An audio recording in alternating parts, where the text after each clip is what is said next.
Well, hey there team, welcome back to the channel and welcome to the Pioneers Surviving Desolation. This is a game that I'd like to talk to you about today. I've been playing a little bit of it in pre-release, but it's out now, so you should be able to pick it up if you want and give it a bit of a go. So this game is rough, broken, messy, and I kind of really like it. It's very, very unusual. So we'll unpack. First, at the foremost, it's very early access, right? It's really rough around the edges. I'm talking about bugs, gameplay issues, that sort of stuff, okay? So on the scale of, 1 to super duper early access, then yes, it's 11. There's also a huge language barrier issue. The game must be French originally, and I've had them doing weird hot patches all through its time, both pre and post release, where it will inexplicably change into French language even though it's set to English and I can't change it back. So, okay, I guess we're watching this cutscene in French. So, it's got issues. And there's also translational language barriers, right? So, but again, that's in the scheme of things, it's not so bad, right? So the syntax for English isn't fantastic. But the actual core of the game troubles me. Because, we'll unpack it, but I feel like the core, when you pull back all the layers, is actually bad. But the theme and the concepts and what this maybe could be, it seems really interesting. So you're like crash landed on a planet, not really crash landed, I think you've more crashed your ship because you seem to have this research facility already there. The game doesn't explain that super well, but you basically have to walk from the crash site with your survivors, 2, 3, I mean you can choose random ones from pre-made survivors, so they're sort of templates. And you go and inhabit this research facility. The problem is, the real problem with it is that your meeples or units or people, whatever you'd like to call them, have no autonomy. They literally have zero autonomy. If you leave them and stand still, they're not going anywhere.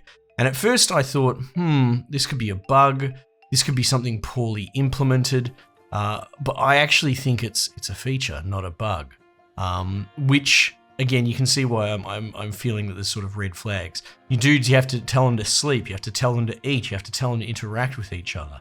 And that seems, the way that it's constructed with these little sort of context menus that you can right-click on your dude and tell them to do things, it's not that it's, I'm speculating, but it doesn't seem to be a feature that's not yet implemented. It seems that the gameplay loop is that it's somewhere between like This War of Mine and The Sims.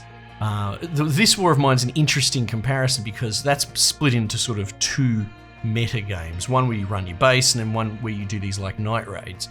But generally speaking, you handhold your dudes. However, they do have some autonomy, right? They won't, I know we're talking about This War of Mine, but that's probably the closest touchstone I can think of. So they'll usually entertain themselves and socialize and all that sort of stuff in that game. In this, no, they won't. They'll just stand there till they drop dead, and they'll also do really stupid things. Like if you tell them to go outside without a suit on, they'll do that.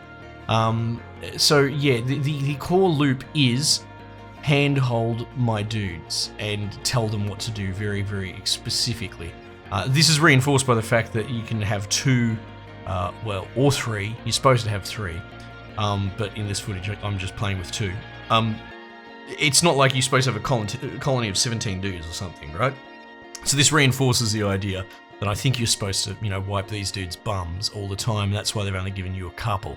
So tedious, maybe in the longer run, but moderately engaging in the early going, in the time I've spent with it.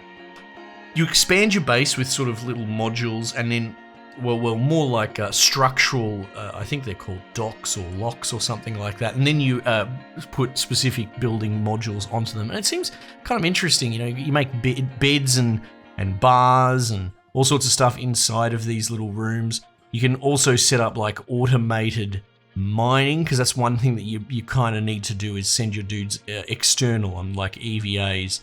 And then you can actually just like right click them onto like a coal pile or a carbon pile or whatever it's called, and they'll just automatically harvest it and it goes into your world inventory, right? So there seems to be some attempt to automate. You can like shift click to queue up orders. They make a bit of a big deal of that. So it has very rudimentary automation. But also, like, all the UI and the design, it has this really unique flavor, and dare I say, it's the French influence, whatever that even means. It's not like we get a lot of French video games, but the comparison of when you compare like Western games to something coming out of Japan or something like that, or Asia, usually you can feel it. There is an aesthetic difference, not just to the art direction, but to the design. This has, it feels like something else altogether, which is kind of cool. So it has me curious, but I also wonder if it is fundamentally an incomplete concept. It's all good and well adding content and twisting and tweaking and patching and that sort of stuff, but if your fundamentals in the concrete of your game aren't quite there conceptually, I think you've got a bit of a problem. So that's why I'm at odds with this one. It's very difficult. It might sound wishy-washy in that I'm talking around it, and I'll put some footage up and you can figure it out for yourself. But it is engaging, and it is kind of fun to poke and prod your dudes and move them around the base and interact with all the bits and pieces. But once you sort of figure out what you're doing, the loop isn't super engaging. You know, you're crafting materials to then buy more upgrades and that sort of stuff, rudimentary stuff on a workbench. This is all very like tier 1 crafting, mini gaming that you usually get in a crafting game. It doesn't seem like it's going to go much more than that. So it will have your wonder for the first, however long, hours or whatever. But then you kind of quickly figure out, oh, hang on, this loop is busy work. It makes me think just quickly of an example that I use about when you see board games getting put into video game format, and there's a lot of them kind of suck. Because, and this is a great way to piss off a bunch of sweats in your fandom, bloody Scarlet, good work. But board game people can be quite savage when it comes to their personal board game. But the thing about a lot of the complex sort of, not even Ameritrash, but like your sort of Euro farming games and all that, I haven't been to the board game circuit in a long time, is that a lot of the engagement and the busy work in a board game, a complex one, like a colony builder or something like that, is exactly that. It is busy work. It's computational stuff. It's adjacent to you fucking around on an abacus, right? You're having to do all this math and busy work and move things around and count how many supplies you've got and organize the board. That when you actually get a computer to do that for you, you go, oh, what is the game?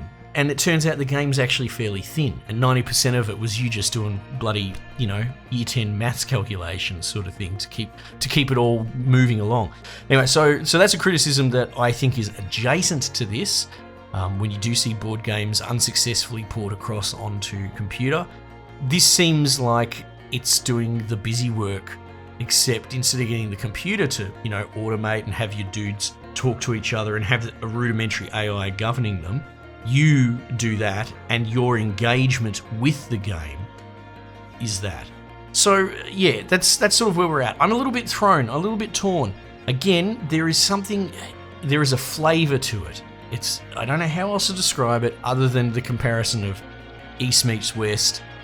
Even when you see like Euro games come out, right? I think of things like Battle Brothers, even The Witcher to a point as well, especially the early Witcher games. When they have that very Euro influence in their sort of design and lore. This has something different in there, and I can't help but think it's a French influence, to be perfectly honest. But is that enough to carry the day? Probably not, to be honest, because the gameplay loop is king. That's all that really matters, as long as your gameplay loop's good. So, yeah, I don't know. You'll probably get if you bought this, you'd probably get your 2-hour refund window out of it by the time you realise what the loop is. And again, I don't know if this is a problem with it being early access. I actually truly suspect that this is something that is fundamentally wrong with the game. So look, is it a recommendation? I don't know. Like, maybe you have to just try it out yourself and drop a comment and let me know what you reckon.